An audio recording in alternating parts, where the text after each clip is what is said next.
tapos na ang drama sa loob ng bahay ni Kuya. Tila mas mabigat pa ang eksena sa tunay na buhay para kay Ashley Ortega. Inamin ng Kapuso actress na hanggang ngayon ay hindi pa rin sila nagkakaayos ng kanyang ina. 3 taon na raw ang lumipas pero nananatiling tikom ang komunikasyon nilang mag-ina.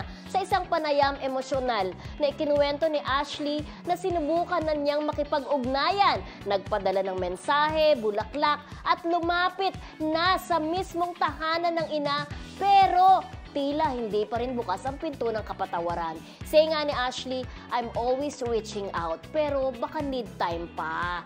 Yun, reaching out. Grabe naman. Baka in God's time. So napapakanta siya ng Gabi Valenciano. Sa tamang panahon, di ba?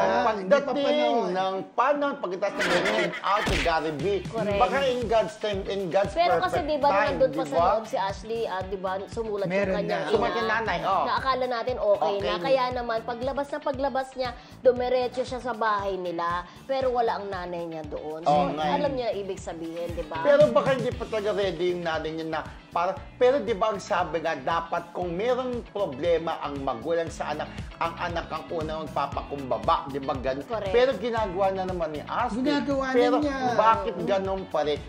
So, Di hindi ba? ubra sa kanila yung kasabihan na ang magulang, ay ang anak, natitiis mo ang magulang, pero ang magulang hindi mo matitiis ang anak. Dito, Parang ganon. natitiis ng magulang ang anak. Oo, yung nanay niya. kaya nga. Kung yun ang sitwasyon.